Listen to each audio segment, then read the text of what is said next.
നയതന്ത്രത്തിലെ ചടുലമായ നീക്കങ്ങൾക്കിടയിൽ ഒരു American president തന്റെ real estate ബുദ്ധിയും തമാശയും ഒരുപോലെ പ്രയോഗിച്ചാൽ എങ്ങനെയുണ്ടാകും? ഗസയിലെ യുദ്ധം അവസാനിക്കണമെങ്കിൽ അവിടെ ആയുധങ്ങൾക്കല്ല, മറിച്ച് ഡോളറുകൾക്കും ടൂറിസം റിസോർട്ടുകൾക്കുമാണ് സ്ഥാനമെന്ന് ലോകത്തോട് പറയുകയാണ് ഡൊണാൾഡ് ട്രംപ്. വാഷിംഗ്ടണിലെ ബോർഡ് ഓഫ് പീസ് മീറ്റിംഗിൽ ട്രംപ് നടത്തിയ ആ അപ്രതീക്ഷിത തമാശ ഇന്ന് ലോകം മുഴുവൻ ചിരിക്കുകയാണ്. തന്റെ മുന്നിലിരുന്ന പരാഗ്വേയുടെ യുവ പ്രസിഡന്റ് സാന്റിയാഗോ പെനയെ നോക്കി ട്രംപ് പരസ്യമായി പറഞ്ഞു, എനിക്ക് സുന്ദരന്മാരായ യുവാക്കളെ ഇഷ്ടമല്ല, എനിക്ക് സ്ത്രീകളെയാണ് ഇഷ്ടം.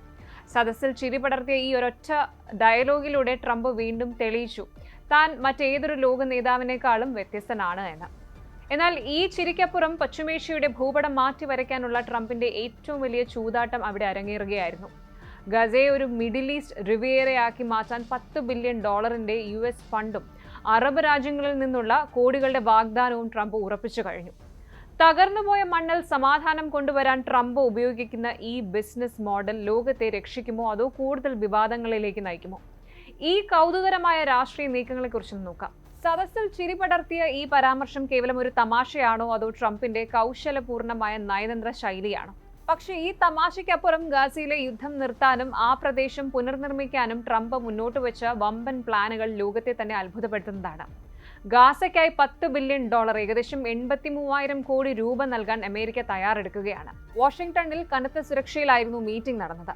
പരാഗ്വേയുടെ ചരിത്രത്തിലെ ഏറ്റവും പ്രായം കുറഞ്ഞ പ്രസിഡന്റായ സാന്റിയാഗോ പെനയെ സ്വീകരിക്കുന്നതിനിടെയാണ് ട്രംപ് തന്റെ ഓഫ് സ്ക്രിപ്റ്റ് പ്രകടനം നടത്തിയത്. സാന്റിയാഗോ വളരെ ഹാൻസം ആണ്, എനിക്ക് സുന്ദരന്മാരായ യുവാക്കളെ ഇഷ്ടമല്ല, താൻ സ്ത്രീകളെ ഇഷ്ടപ്പെടുന്നു എന്ന് ട്രംപ് പറഞ്ഞപ്പോൾ സദസ്സിൽ വൻ കയ്യടിയും ചിരിയും ഉയർന്നു. സാധാരണഗതിയിൽ രാഷ്ട്രതലവന്മാർ ഇത്തരം വേദികളിൽ വളരെ ഗൗരവത്തിലാണ് പെരുമാറാറുള്ളത്. എന്നാൽ ട്രംപ് അങ്ങനെയല്ല. അദ്ദേഹം ഗൗരവമേറിയ രാഷ്ട്രീയത്തെ ഒരു ബിസിനസ് ഡീൽ പോലെ കൈകാര്യം ചെയ്യുന്നു. സദസ്സുമായി ഒരു പേഴ്സണൽ കണക്ഷൻ ഉണ്ടാക്കിയെടുക്കാൻ ഇത്തരം തമാശകൾ അദ്ദേഹത്തെ സഹായിക്കാറുമുണ്ട്. പക്ഷേ ഈ ചിരികൾക്കിടയിൽ അദ്ദേഹം മുന്നോട്ട് വെച്ച സമാധാന പ്ലാൻ അത്യന്തം ഗൗരവമുള്ള ഒന്നാണ്. എന്താണ് ഈ ബോർഡ് ഓഫ് പീസ്? ട്രംപ് തന്നെ ചെയർമാനായ ഈ പുതിയ സംഘടനയ്ക്ക് ഗാസയെ അടിമുടി മാറ്റുക എന്ന വലിയ ദൗത്യമാണുള്ളത്. 2026 ഫെബ്രുവരി 19 നടന്ന മീറ്റിംഗിലെ ലേറ്റസ്റ്റ് അപ്ഡേറ്റ് പ്രകാരം ഗാസയിൽ സമാധാനം കൊണ്ടുവരാൻ ഒരു അന്താരാഷ്ട്ര സമാധാന സേനയെ അയക്കാൻ തീരുമാനമായിട്ടുണ്ട്.